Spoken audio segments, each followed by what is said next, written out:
What's going on, guys, and welcome back to the channel. Today we have another PSA return. This was a bulk submission during the TCG special for October, and it was crazy quick, guys. I would have 100% submitted a ton more cards if I would have thought they would have came within a few weeks. So they arrived to PSA on October 20th, and now we are the week before Thanksgiving. And I've got them back. I mean, I've had stuff take longer in regular, which is a $50 route, and then this one was just lightning. But I was a lot of this when I took the chance of submitting it. Come on now. I was thinking it would just be forever, just because we've had such bad luck, in the last forever with PSA returns that I didn't want to go crazy on it and then just be sitting on so much product. So this is a little bit of everything, guys. I've got Dragon Ball, I've got Yu-Gi-Oh, I've got Magic, or not Magic, I've got MetaZoo, and Pokemon, obviously. So we're just going to start rolling straight through it. Let's just do a little bit of a better setup here. All right, we'll start with this Weedle. All right, so PSA 10, Weedle's a base set. Obviously, I'm completely cool with submitting this one because I pulled this out of a pack, and it was the only one that I thought could get a 10, and I needed a 10 for that. Also, we've got a PSA 10 Gogeta, obviously a beautiful card. This is the second time I submitted this card. The first time I submitted it back in like January of last year, and it came back in 8, and that was at the time I think the lowest sub was $100, and I was not really happy with an 8 because I wasn't going to submit it if it didn't have a chance at a 10. So I resubmitted it and it got a 10. Even when I cracked it, I was like, there's no way. Headless Horseman. I've definitely cutting back on MetaZoo. So we got a beautiful PSA 7. Blue Eyes. And then we got this gorgeous 9. Also, I submitted this and PSA did not grade this. They said it was a factory error because if you look at this Blue Eyes and this Blue Eyes, obviously the colors are a lot different. I submitted this one was this one was years ago. This was like 2020 when everything got backlogged. And then I got it back like 18 months later, and it was a no grade. But there's just variants. The European variant is a darker variant, so it's kind of trash. They didn't grade it, but they graded it this time. And then we've got the straight OG, which is this first generation Bandai. A really cool card. I thought this would grade probably around a 7. The holo was really clean. I think it was the back. Yeah, it was just really corners. Probably could have done a little bit better than a 7, but still happy with it. Let's keep rolling, guys. Kind of move some stuff just a little bit more out of the way. Alright. You guys know I go pretty quick on these. I like to talk about it. This Charizard, just so you guys know, is almost impossible to get a good grade on. That's why this card is relatively cheap. It's like 40, 50 bucks. So that's some scratching right there.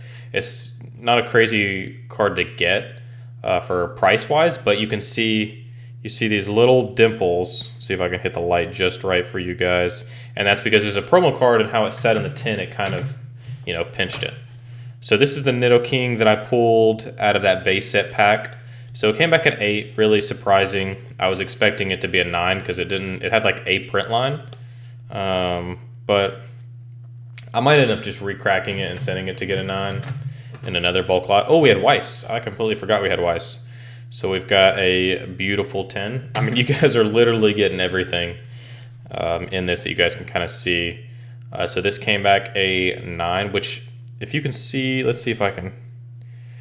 Yeah, you see this spot right here? It's not raised. I just didn't know how that would affect grade. This was the Hitmonlee I pulled out of my fossil pack you can go back and scroll through, but I didn't know how that would grade it, if it would be considered damage. Obviously, Japanese, these are going to grade well, guys. You can get these out of... I hate to say it, I'm going to list these, for sale, but, you can just get these graded yourself. So it's like $40 for the sealed pack. You get the holo, the holo's probably going to be trash, but these grade easily. And then this one I was super pumped about because I don't have a Dark Magician and SDY as a PSA 9, so this will definitely go in my hold collection. Then we got some more. We got a Yang, PSA 10. I was actually really on the fence with submitting any of these Weiss because it was one of those ones where it could go a multitude of different ways. It could have been a 9, it could have been an 8 because there was a print line. Got a 7 Shining Magikarp. So I took the chance and threw them in a bulk lot, and it worked out. This was, hold on, guys. So let me see. That was not there because this was fresh, guys. This was not there. Can you see that the indentation? That's weird. I don't know. I mean, I've had because I mean you can tell this was a pack fresh card, and that was definitely not on there. I mean you can go back and look at the video I made of how to kind of submit and kind of what you should look for. This one definitely was a 7. And I am one of those people that look under extreme light when it comes to it. And that was not there.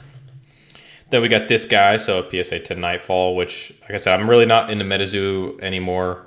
But I do think Nightfall is a really good set. And then I submitted this. This has been in my grading pile for like 3 years. I didn't even know if they would grade it. I mean, it's technically not a TCG card, but I tossed it in there and they graded it. And this one is just more because I really love Topps and I really love this card. So that will go into my hold pile as well. And then we've got a couple more Blue Eyes, an 8 and an 8. So this is another variant as well. So pretty all over the board with obviously what we got. I'm actually really happy with the grades, but guys, I'm really happy with that turnaround time. Let me know what you guys are getting out there, how your turnaround times are. They've definitely gone up as graded cards have come down. And also, I think this is a great buying time for a lot of good cards too while they're down. But hey, I hope you guys enjoyed the video and good luck out there.